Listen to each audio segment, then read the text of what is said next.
অনেক বেশি ফ্রাই খেতে ইচ্ছে করছিল, তাই দেরি না করে বানিয়েই ফেললাম।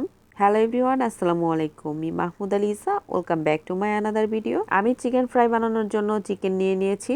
আমার কাছে টক দই ছিল না দেখে আমি গুঁড়া দুধ আর লেবু মিশিয়ে টক দইটা বানিয়ে নিয়েছি। আমি এখানে মশলা হিসেবে আদা বাটা, রসুন বাটা, জিরা বাটা আর লবণ দিয়ে ম্যারিনেট করে রেখে দিব বেশ কিছুক্ষণ।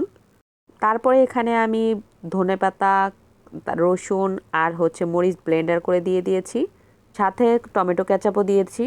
অনেকক্ষণ চিকেনটা ম্যারিনেট করে রাখার পরে আমি একটু পানি দিয়েছিলাম, তো পানি দিয়ে বেশ কিছুক্ষণ রাখার পরে এখানে ওই পানিটা দিয়ে আমি কুট করব।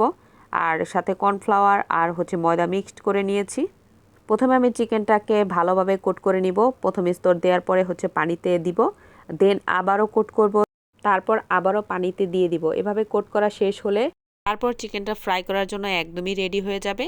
আর এভাবে খেতে কিন্তু অনেক বেশি ভালো লাগে।